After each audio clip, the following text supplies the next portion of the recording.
खुलुमबाय फुंबिलिनि खौराङाव बयखौबो बरायबाय। दिनै 9 जुलाइ 2024 दासिम मोननैसो खौरां लानानै फैदों। आसा खालामो बयबो खौरांखौ खोनासंलांगोन होनना। दानिया फैदो दिनैनि खौराङाव। गिबि खौराङाव दङ क'क्राझार जिल्ला दतमा थानानि सिङाव थानाय बनरगाव गामिनि मनजित दैमारिया थांनाय रबिबारखालि गासै मानि बेगजों लोगोसे आधार कार्ड, भटार card, RC, driving licence, PAN card, ATM card लोगोसे साख्रिनि आइडेन्टिटि कार्ड गोमादों। बेनिखायनो सोरबाफोर बहाबा मोनसनबायोब्ला 9365608274 नम्बराव फोरमायथि हरनो थाखाय गोमाजानाय मनजित दैमारि बिथाङा खावलायहरदों। नैथि खौराङाव दङ आसाम आयेन आफादनि बुंथिगिरि बिश्वजित दैमारिनि मोनसे बाखनायथाव हाबा।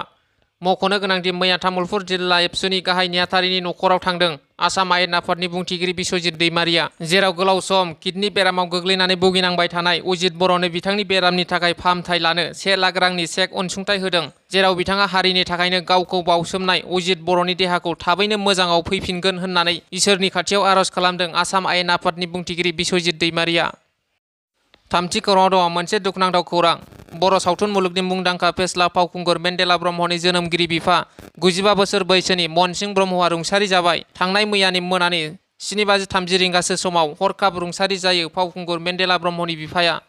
मैया समाजनि नेमखान्थि बायदियै गामिनि रायजो राजाफोरा फावखुंगुर मेन्देला ब्रह्मनि बिफा मनसिं ब्रह्मखौ जोबथा बिदाय होयो। मेन्देला ब्रह्मनि बिफा मनसिं ब्रह्मनि जिउ गोमानायखौ न'खरजों लोगोसे ओनसोलनि सुबुंफोरा गोथौ दुखु मोननाय फोरमायदों।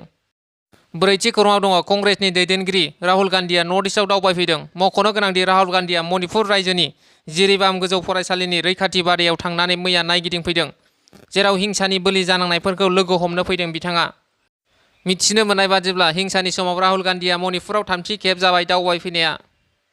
बाथि खौराङाव दङ मोनसे गिख्रंथाव आरो इनाय बुथारनाय जाथाय। बे इनाय बुथारनाय जाथायानो जादों उत्तर प्रदेश रायजोआव। मख'नो गोनांदि सासे 30 बोसोर बैसोनि असे बिदायानो गावनि 22 बोसोर बैसोनि असे बिनानावखौ इसिङारि सोमोन्दो खालामनानै गोबौ हाथियारजों गाग्लोबनानै बुथारदों। बे जाथायखौ लानानै उत्तर प्रदेश रायजोआव गोबां दुंहाव थासारि सोमजिदों आरो मोनसे गिखांनाय फैदों रायजो राजाफोरा।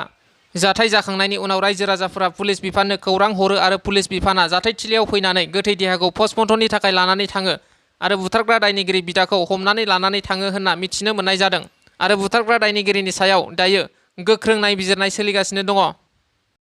द'थि खौराङाव दङ गोजोननि नोगोर क'क्राझाराव सिखाव खावनाय जाथाय। क'क्राझार सहरनि जेडि र'डआव मैया साननि समावनो सासे सुबुंनिफ्राय नोगोद 2 लाख रां लुथिदों सिखावा। मिथिनो मोननाय बादिब्ला नरेश बसुमतारी मुंनि सुबुंनिफ्राय क'क्राझार सहरनि जेडि र'डजों नांजाबनाय इउक' बेंकनिफ्राय साखाथियाव साननि 12 रिंगासो समाव बे सिखाव खावनाय जाथाया जादों आरो मैयानि समावनो साननि समावनो सिखाव खावनायनि खौरां होनो लादों।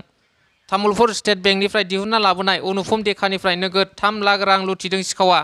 मिथिनो मोननाय बादिब्ला अनुपम देखाया बाजार खालामखांनायनि उनाव बाइकखौ फाहामबाय थानाय समावनो बेगखौ लानानै खारदों सिखावा।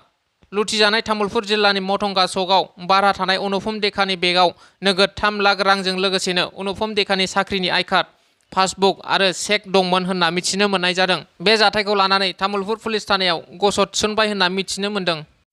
दिनैनि खौराङा बेखिनियानो। गोजोन्थों।